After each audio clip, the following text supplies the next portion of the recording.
you for the company. I'm walking. So happy to be walking. Happy to be walking. Thank you for the company. Great ride isn't, y'all. Great ride isn't. Guess who's joining us for the walk this morning? Martha Spence Bunton. Remember, this is from the book Remembering Slavery. Then Cindy Barner. This is after Emancipation Proclamation. It's just images. And this is Oliver Bell. And he's going to be joining us on the walk. So, jump on your treadmills, get your chair, get your weights. If you're pumping weights, if you're in a chair, get ready to kick your feet.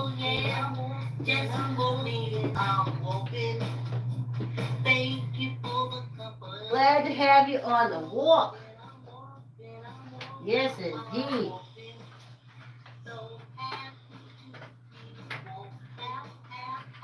And look what else I brought down for the walk. But this is just for me to make videos on. Okay, I'm not gonna crowd y'all. We'll just spackle. I'll just have to spackle. Yeah. Look what else I brought down here. Yes.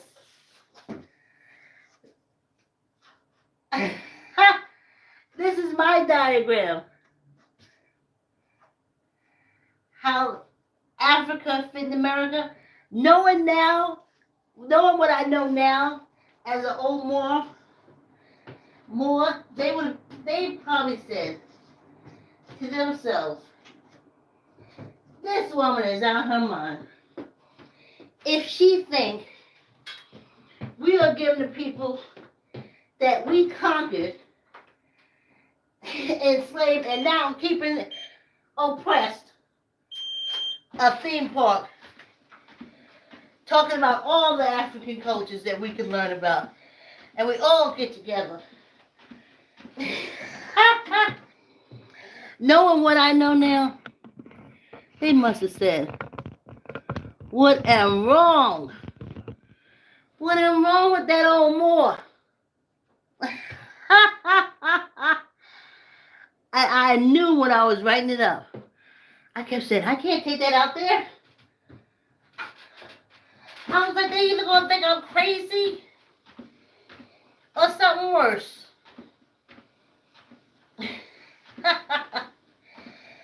Or something worse. I'm trying to get these cameras straight, but seeing that I ain't a cameraman, it could be a little problem here or there. So, that's who's joined us this morning on the walk. And just their images. We're going to hear their voices next week. I'm gonna close this mouth of mine and just turn the camera, y'all. And we'll listen to them. Remembering Slavery is a government project paid for by people who were here before us, tax dollars. So basically, it's supposed to be free use.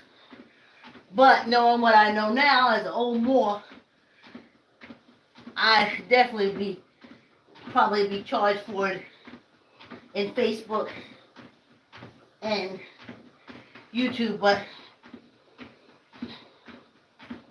it ain't the first time. It ain't the first time They hit me with copyright on stuff that's mine.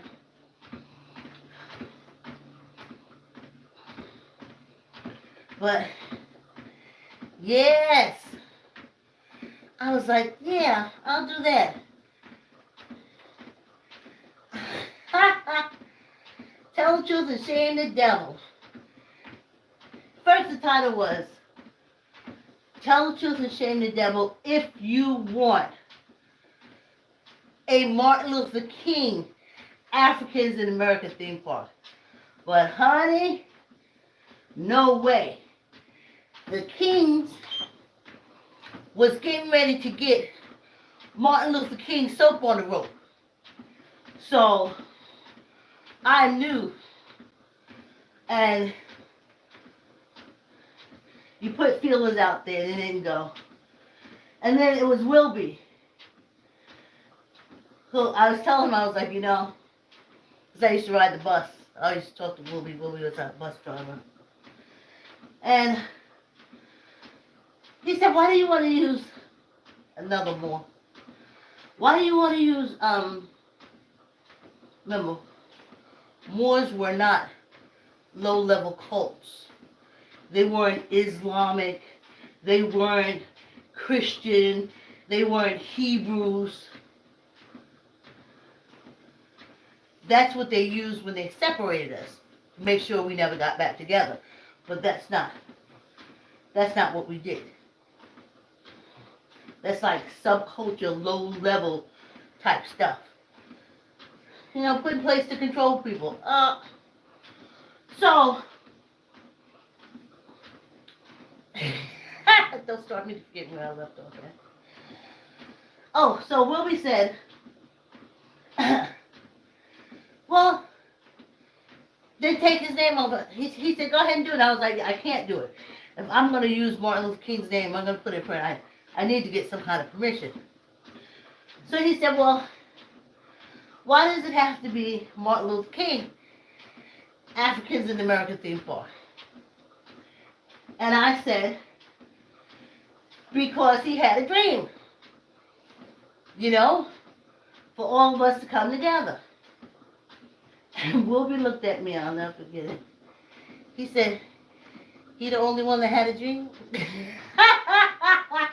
I said, Wilby, no, he's not the only one that had a dream. But he copyrighted it. So, then it just became Africans in America theme park. Ancestors was extremely happy. Standing ovation. But I tell you, for me, I couldn't understand why I was doing that. I researched to find anyone else who had an idea for a theme park for African American, and the closest I found was a Pan-African, and I still have the envelope, out of Michigan. I think it was Congressman Vaughn, because when I finally did make it to the Black Caucus, I found him. And I had sent him information before about it. I was like, good, economic opportunities, blah, blah, blah, blah. Even as I was doing it, I kept saying, they're not going to go for anything like that. They're not going to go. Even when I found the research, and like I told you, I put my foot down. I was like, oh, I'm not putting no Moors in here. No. They're going to shut it down anywhere, but they would really shut it down and probably blow my brains out. But that was a puzzle piece I had, why that would happen. I hadn't put it all together until now.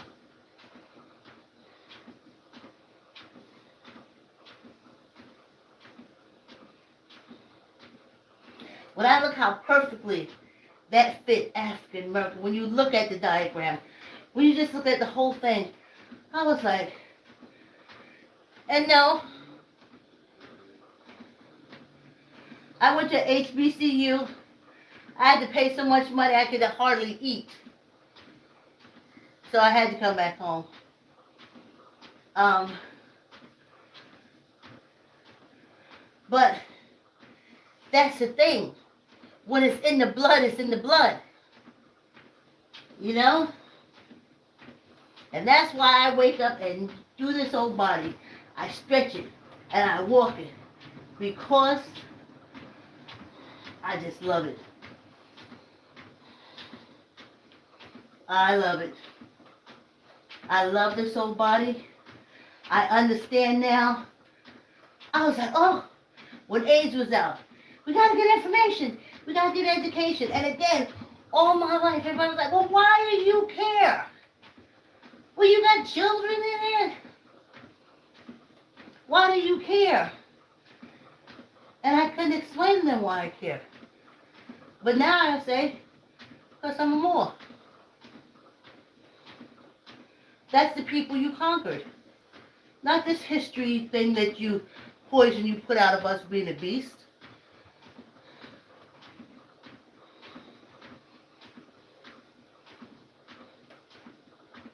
And just from way early, just education. And that was the thing that got me in that cult, that Baptist cult.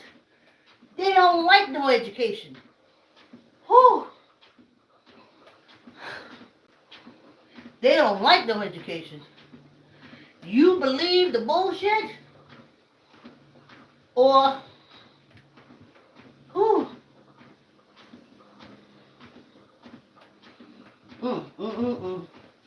So the first chance I got to get away from them, the library became my second home.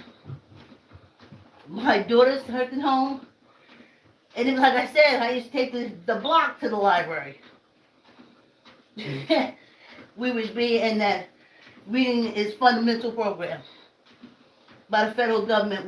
We get books. And we have books in our home. And that was so important to me.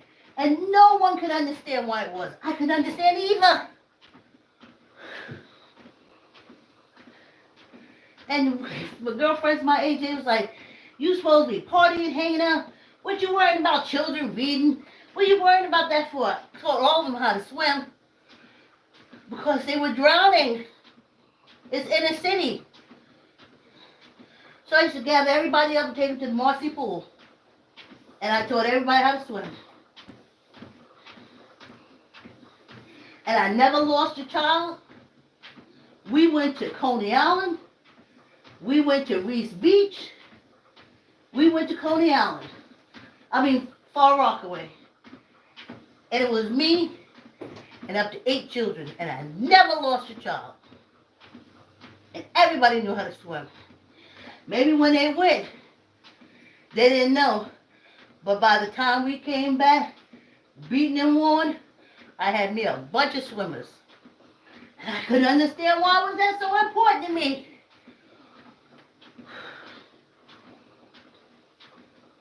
To have books, important.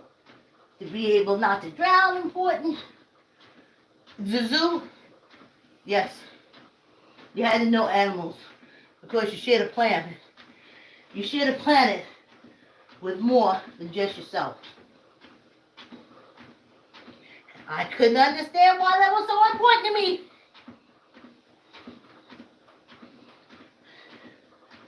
Couldn't get a job to halfway do nothing. Government thing where you have to show an income, and the minute you made a dime extra, you was homeless. So you had to get jobs where you made nothing extra. So you had nothing extra. But now, knowing what I know now, I understand it. Didn't like it, but I understand it now. But what I would do is, I would do Reading Champions. I would have my butt at that community center to sit down and read with those kids 2 times a week. Look for a job in between. And then work with kids. And I couldn't understand why I was doing it. I couldn't understand. until now. If I had just embraced, but see, I was poisoned. They said the Moors were Islamic. The Moors were Christian. But that's how you divided people. Look at Germany.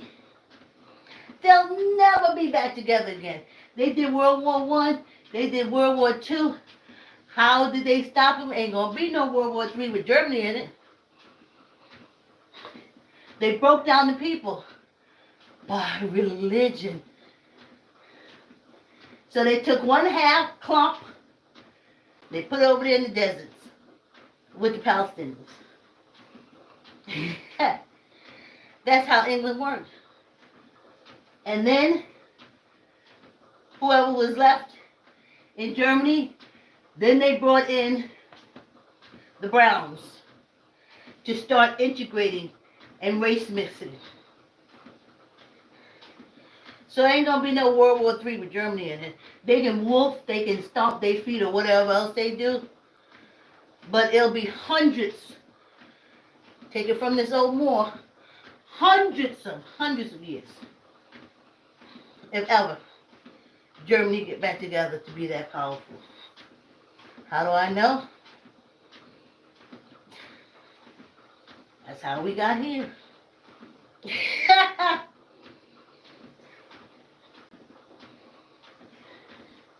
And the ancestors saying, yep, we know now. You didn't know then. All you know, you were born into enslavement. And you can't think of what you did to be born there. Was it you?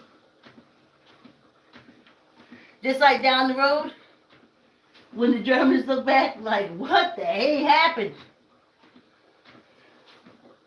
Why are we going like that? They have a lot of restrictions in their own country. Okay? I know.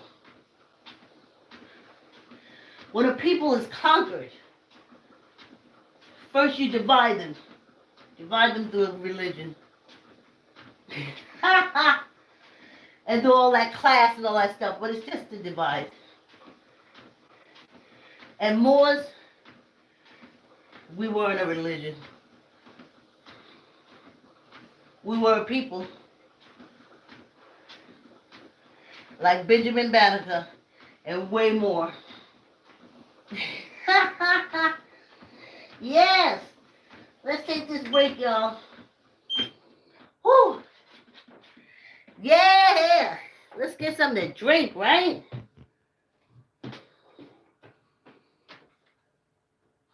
Yes, indeed. I'm walking. Oh, yeah. Yes, I'm walking. Yeah. I'm walking. Thank you for the company. I'm walking. Get a little drink. I'm walking. So happy. I say great rise and right. Happy to be walking. Thank you for the company.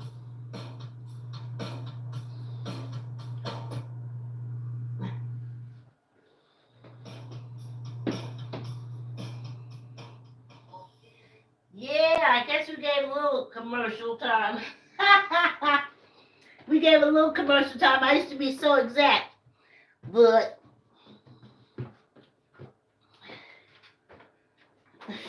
I used to be so exact.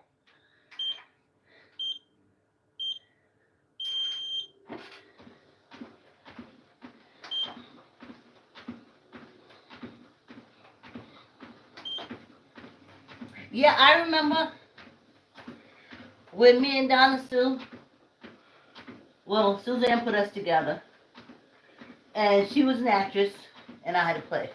So we met up. High energy, Donna Sue was high energy. We connected right away. We used one of my plays, Mothers and Sons, which was a play that I wrote because, see again, I'm so glad I know why it is, because I'm more. I wrote it because they kept depicting us all the time on the phone. On the TV. The mothers crying. Oh, my son wouldn't have killed nobody.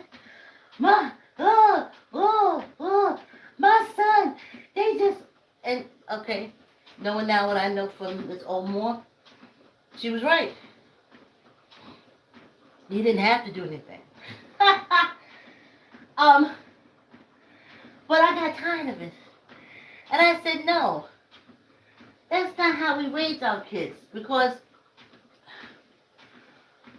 I let my daughter know that her biggest fear is not the police. That's not her biggest fear. Because I'll grab hold of her in front of the police. Her biggest fear is me. I'm the closest. The person closest to you is the one that can get to you the closest and fastest. So, I let her know this because I had to get us through this life.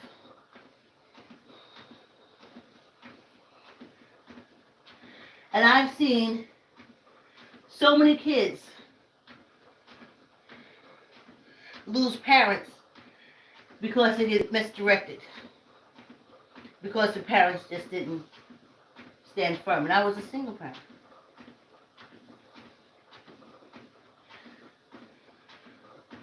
I remember my daughter, she used to go shopping with one of her friends who was a light-fingered Louie. And I used to say, Leslie, I called Dad today, don't be shopping with her. Because if she does something, they're going to drag you all in. She said, no, Mommy. No, I know what she is. I know how she do. Well, my daughter's never been picked up. So I asked her what she do. She said, we go totally different ways. She go in one store and I go into another. Okay. Because I told her that if she ever got arrested or anything, because, like I said, I know now that I'm a Moor. But then I just knew that they wouldn't hesitate to blow her ass away on mine either. I thought it was like racism and no, fear. When a people is conquered, you don't ever want them to get back together. Now I understand the Matrix differently. When I found out that the Matrix was written by this African American woman, that changed, though I only looked like at 30 minutes of it, maybe 45 at best. That changed everything. I started saying, well, what message is she trying to tell us? Now I know at 65.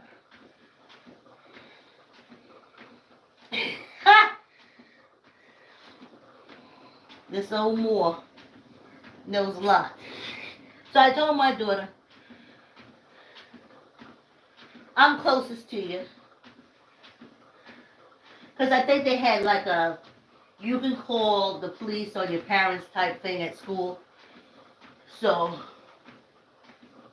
we were at home. We usually had more talking as I was cooking dinner and stuff like that. And I'd have to sit at the table because that's the only time we would have. Getting dinner ready and then eating it was our talking time. And I remember her standing there. She said, Mommy, they said, if you hit me, I can call the police on you. And I looked at her and I said, oh.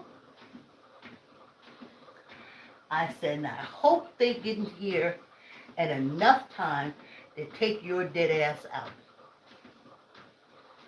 And I just smiled. And she never said that to me again. She never shared that knowledge that she learned in school.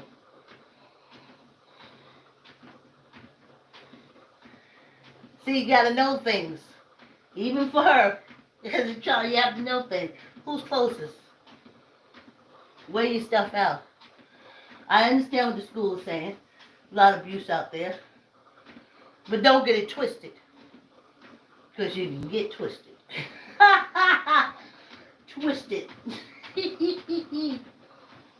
So,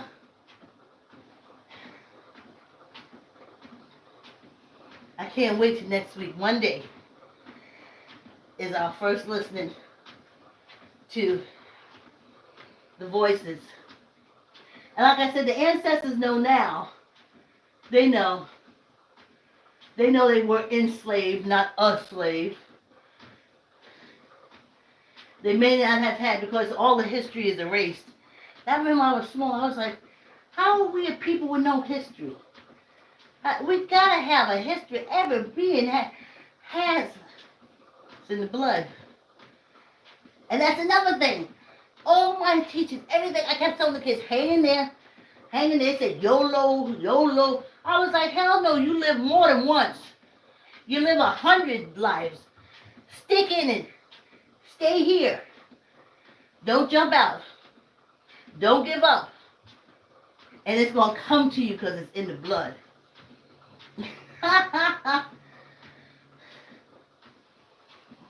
So, I guess that's what makes me excited about my life. It makes me exercise. Is because all my questions were answered.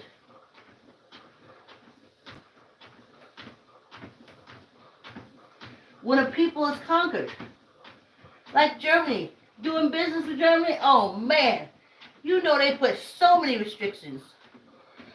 So many restrictions.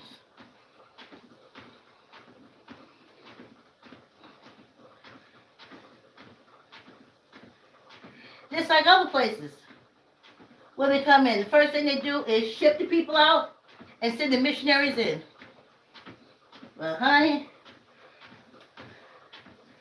I have family members who are proud to boast their missionary work in Africa because they have no idea. They ain't got a Ku Klux or a Klan. My grandma used to say that. Instead of saying you ain't got a clue, she said you ain't got a Ku Klux or a Klan. But the Ku Klux Klan was a hate group. Their mission was to make sure the Moors never come back together. They burned down Elaine, Rosewood, all that stuff. Wasn't race.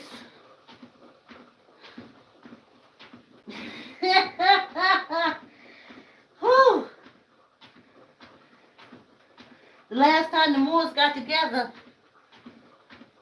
they were ruled by people's skin that didn't look like this. Ain't never letting that happen again. And I'm so glad I know. So, ain't gonna be no African American thing for. I understand how all my plays, different things. For the people whose lives I touched, great. Especially for the young kids who are adults now, who are doing great. It's wonderful. And that's it. It's not racism. It's that you just ain't gonna let conquerors conquer you again. And I'm glad I know that. That's free. That's free. Every time I say this old more, that's free. That's freedom. That's pride. And that's understanding what I'm doing. Why did I know?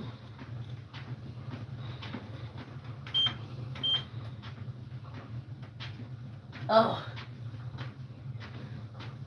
Like Benjamin Banneker. Everything I saw, I could not understand how come in the history books Benjamin Banneker has as they said, an indentured, a white woman who was indentured. That's another bullshit thing. Listen.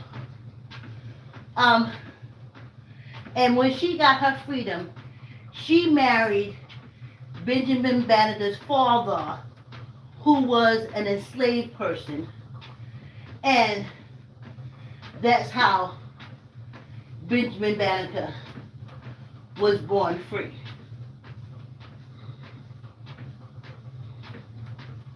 Now, the only reason why I don't agree with that, to some extent, is because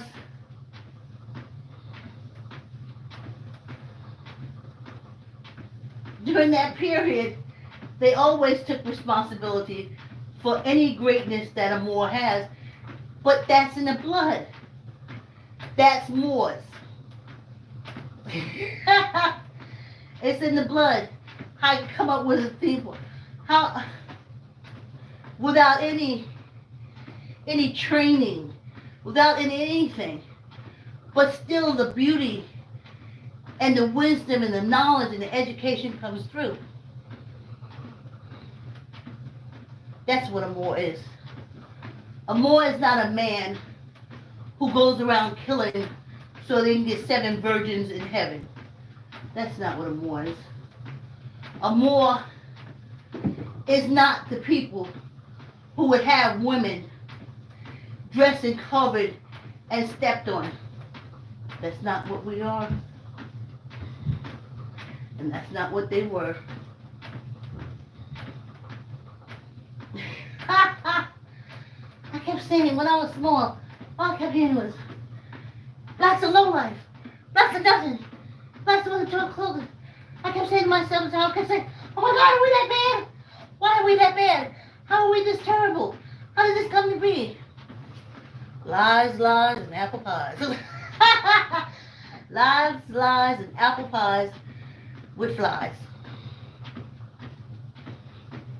Every time I see Diane, when she acknowledges being on the walk with me, we'll be walking for 2 years, Emancipation Proclamation Day. And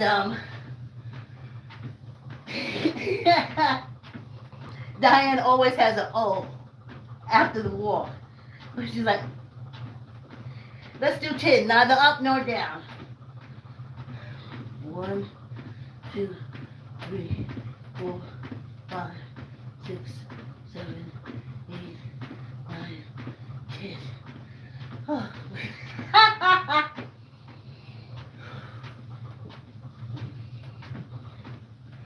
Squeeze your gut, tuck in your elbow, neither up nor down. 1, 2, 3, 4, 5, 6, 7, 8, 9, 10. And that's good luck.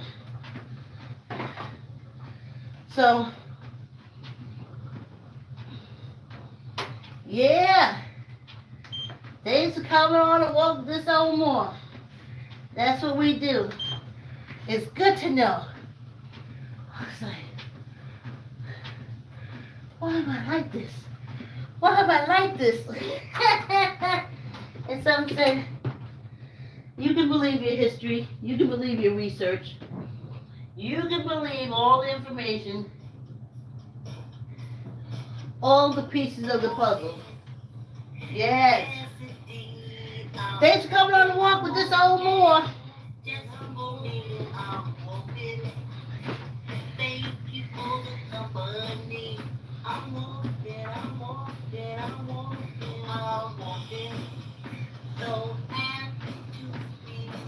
Like, comment, share, tell an uncle, tell an auntie, tell a cousin, tell a friend. Okay, I'm gonna get Tyrone out here to fix this. But definitely after the holidays. Subscribe, subscribe, subscribe, subscribe, subscribe. Woo! Yes! Thanks for coming on the walk. Like, comment, share, subscribe, subscribe. And I'll see you tomorrow morning at 7 o'clock. Have a great day.